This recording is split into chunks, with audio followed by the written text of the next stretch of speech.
Hello, everyone. I'm Al Schmidt. I'm Secretary of the Commonwealth of Pennsylvania, and as you may know, the Pennsylvania Department of State has a very important role in oversight of elections in the Commonwealth. We don't run elections the way some other states do. Elections in Pennsylvania are really run at the county level. So the county election administrators are really on the main people responsible for election administration. I want to thank you for joining us on the eve of National Poll Worker Recruitment Day to talk about this critical role and these really essential people who make elections possible in our representative democracy.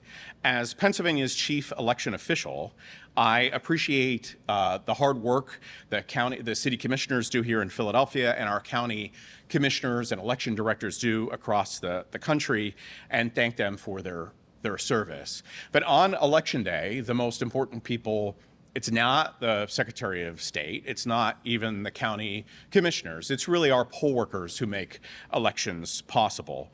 And I know that having run elections for 10 years here in Philadelphia and then the past year and a half at the Pennsylvania Department of State, it's one of, by far, the most critical ways in which someone can contribute and is a real valuable act of civic engagement and civic virtue. The Shapiro administration is committed to free and fair and safe and secure elections in Pennsylvania and protecting Pennsylvanians' right to vote. In Pennsylvania, for Election Day, to run smoothly, we need nearly 45,000 election poll workers working at more than 9,000 polling places across Pennsylvania, and they're the ones who make it possible for you to cast your vote and make your voice heard. Tomorrow is National Poll Worker Recruitment Day, as I mentioned, which is day of action to bring, I think, attention to this very important role. And I'm going to have the opportunity in a little bit to thank some of our poll workers here in Philadelphia for standing up and really essentially volunteering from beginning to end a roughly 14-hour day. You have to arrive before before voters get there. You have to set up the voting system and all the rest, and you're there obviously after the polls close as well. And there are only a couple of real qualifications or requirements to serve in this important role, and that is that you have to be a registered voter, unless you are the age of, if you're 17, there's some exceptions there with permission from your school or your parents, and the counties pay for this service, even though it is a volunteer position essentially. Counties compensate poll workers for their important work, although it's never enough. But Philadelphia fortunately increased poll worker pay substantially and has led to an increase in filling vacancies, as well as the poll worker recruitment team that they've stood up here that is doing a great job. So I just want to mention the need for poll workers across the country, and especially in counties like Philadelphia, there is an additional need for poll workers who are bilingual, who can serve all voters if there are language accessibility concerns. And anyone interested in serving in this important position can contact their city commissioners here in Philadelphia or their county commissioners to volunteer to serve in this important role, or to go to vote.pa.gov to sign up. So now I'll introduce Commissioner Seth Bluestein, who I had the opportunity to work with for the entirety of my service here in Philadelphia and really think the world of. Yeah. Oops, sorry. I'm proud to join Secretary Schmidt here. As he said, I served as his deputy commissioner for 10 years, so I'll do my best not to repeat too much of what he said. I recognize some of those lines that we worked on together a while ago. And we're here today to support the efforts of National Poll Worker Recruitment Day. Elections are made possible by our dedicated friends and neighbors who sign up to serve at their polling places throughout the city and the Commonwealth. My fellow commissioners and I in Philadelphia and the election directors across the country are always seeking civic-minded individuals who want to serve their communities, especially for the very important upcoming presidential election on November 5th. Philadelphia has over 1,700 voting divisions with over 8,500 poll workers that are needed to fill them at every polling place on Election Day. This will ensure that every eligible Philadelphian is able to vote safely and with confidence that their voice will be heard. And it will allow these poll workers to dedicate themselves to serving their communities and furthering our democracy. There is no better way to be civically engaged, and I know firsthand how powerful of an experience it is how I got my start as a poll worker when I was a student at the University of Pennsylvania. Election Day might only span from right before the polls open at 7 a.m. until after the polls close at 8 p.m. But the impact of this commitment lasts for a lifetime. Whether you are a 17-year-old in high school, you are able to take off of work for the day, or you are retired and want to give back to your community, we need your help on Election Day. Our team in Philadelphia has done an excellent job beginning the recruitment process, and we look forward to filling every single election board come this fall. So now I'm going to hand it over to Shayna Field. Shayna is our supervisor of election board training and recruitment, and she has done an amazing job with her team over the years for Philadelphia's poll workers and our community. So thank you, Shayna. Thank you. Hello. Our poll workers play a crucial role in ensuring fair and smooth elections in Philadelphia. They are dedicated, reliable, and provide exceptional customer service to our voters. We are looking for willing participants to join our incredible poll worker team. By becoming a poll worker, you will help maintain a safe, responsible, and welcoming environment for voters in the city. Your contribution is vital in making sure that elections run smoothly each cycle. If you are interested in serving your community and being a part of this important process, please consider joining our team of amazing individuals. Your efforts will help uphold the democratic process and making a difference in Philadelphia at vote.phila.gov. Thank you for considering this opportunity to serve as a poll worker. Thank you. Before we go in to thank our poll workers for their important work, we'd be happy to answer any questions that you have. You were the subject of threats in the cycle in 2020. Your family was threatened. You were profiled in the New York Times Magazine. 60 Minutes talked to you. Do you believe the same kind of unrest that occurred in 2020 can very well happen in this cycle? I am hopeful that we won't encounter any of the sort of ugliness that election administrators experienced in 2020 and after in big cities and rural counties, red and blue alike. But you can't just base things on hope. So that's why the Shapiro administration has set up an election threat task force made up of the constellation of agencies involved in law enforcement and election administration. So should any of the ugliness that we experienced a few years ago return, everybody knows what everybody else's role is, so that any threats that come our way, targeting our voters, targeting our polling places, targeting our election administrators or anybody else, can be dealt with expeditiously. So law enforcement can do its job, and our election workers can do the job that only they can do, which is counting our voters' votes, which is a precious and sacred responsibility in our representative democracy. You've been traveling around to counties in terms of training and talking to folks about your role. Have they expressed to you, have county workers expressed to you fear and concern, and do you think there are recruitment issues around these sorts of past threats?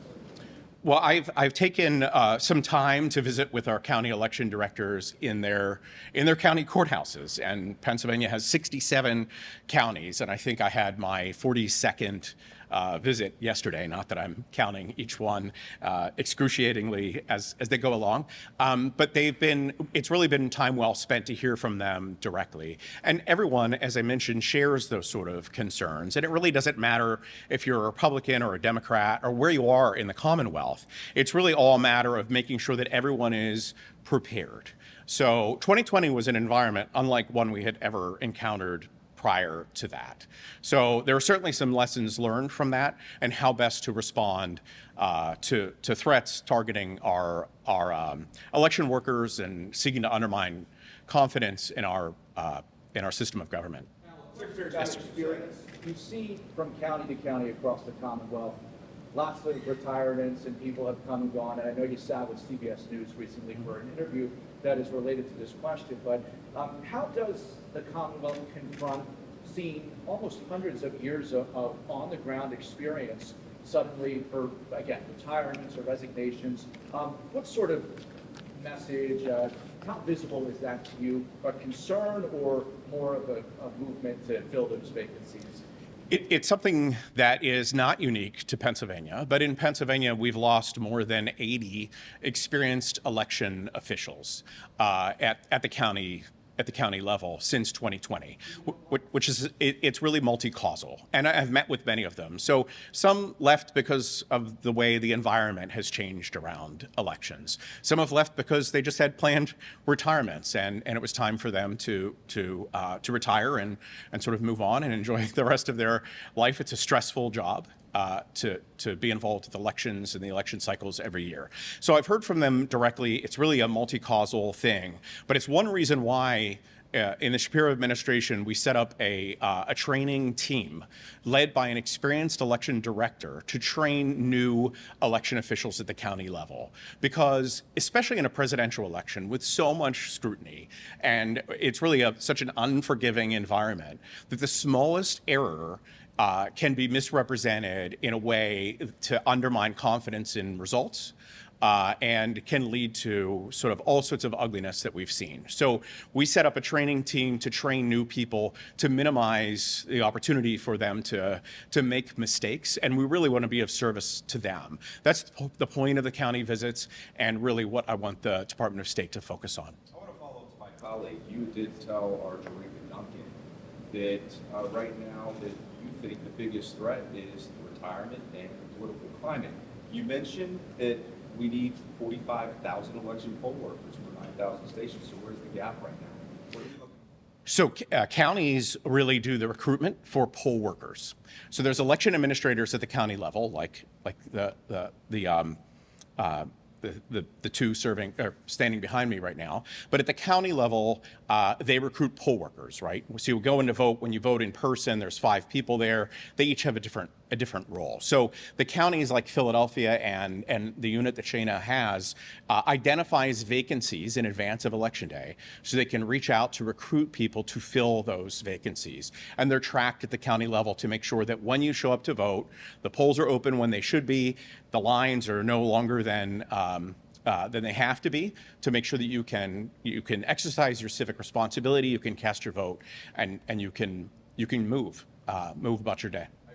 What's the gap though right now? We're looking at, you mentioned 45,000 poll workers needed come November for 9,000 poll locations. What's the gap right now? How many do you have? What are you looking for? We're recruiting tomorrow, so what are the numbers? What are we lacking in Pennsylvania? It's really something tracked at the county level, and counties can speak more directly to that. And things come up along the way, like a judge of elections might sprain their ankle and not be able to serve, or someone else is sick, or someone else's child is sick, or an unexpected trip or for work or whatever else. So that number is always changing, but the total number of people to make Election Day really run smoothly is approximately 45,000. Would Shana have a number? Do you have a number for Philadelphia, Ms. Fields? Yeah, What's sure. that? Yeah. So in Philadelphia, like I said, we are aiming to recruit just over 8,500 individuals when you take into account poll worker positions and also bilingual interpreters. That process has just begun, and Shana's team has already recruited over 1,000 individuals. There are a lot of poll workers who are elected to that position who will return, and they just need to be contacted to come to training. And that recruitment process continues all the way through until the weekend before Election Day. So that process has really just begun. And then also in Philadelphia, Shane and his team is in the process of recruiting for the special elections that we have coming up on September 17th. So we're kind of focusing on both those elections and ensuring that we have full election boards going forward. Can you guys just talk about the training that goes into it? I know you mentioned some of it. I know we see some behind us. Is it just like one course that you go in for like a couple hours, or again, just 2, 3? Like what's involved? Yeah, I'll actually let Shayna touch on that. We provide 2 different trainings for poll workers before each election. So Shayna, if you want to give those details. Currently, we're doing summer training, and what happens is we go over a lot of procedures that we notice we need to just work on from the primary, and then we have our fall training that's coming up. Our fall training will go over everything, our electronic poll book as well as our express folder machines. We go over all procedures in the fall. So we do encourage anyone who's interested to please attend the training. We also offer online training, but if you're new, we do highly recommend you come in person. And it's just the one, you need the one training. Yes. Did you have 8,500 people for the Democratic mayoral primary in the city? Did you have all you needed for that big election in the city? Yeah, so 8,500 is essentially 1,703 divisions times 5 positions. That's how you get to approximately that 8,500 number. Some divisions will have 4 people working, or 5, or 3. It really depends on who shows up that day. If anything comes up, as the secretary said, a car breaks down or somebody gets sick. So we can get those numbers for you. I'm sure it was not exactly 8,500 in the primary we just had, but I know back in 2020 we did reach very close to those numbers and have a full board in every division. Secretary, I would like to just follow up one thing, just because you've mentioned this, you've received threats. Other poll workers have received threats. I was in Maricopa County in Arizona during 2020, and I know what that looked like there. But can you speak from like just the human element? I mean, these are the Americans on the front line of our elections, our democracy, and to receive those threats, what goes into your mind just as a human being when you're just trying to serve your country and you come under fire of political attack? Can you speak to that just on a human level? I think the most important thing when that occurs, or at least in my experience, and Commissioner Bluestein went through all the same, but is to focus on your sacred responsibility to count votes. And the point of threats is to intimidate. And it is to either get you to do something you wouldn't otherwise do that's part of your job, or not do something that you should do as part of your job. So you have to, I know you said like as a human, like what do you do about it? But it is such a time-sensitive environment, and you really need to focus on your job running the election. And you need to leave it up to law enforcement and others to make sure that you're safe, to make sure that your coworkers are safe, to make sure that your poll workers are safe, to make sure your voters are safe, and your family is safe. I want to stress one thing, because we kind of talked about a couple of different threat-related things. Elections are something that we should be celebrating. This is not something we should be dreading.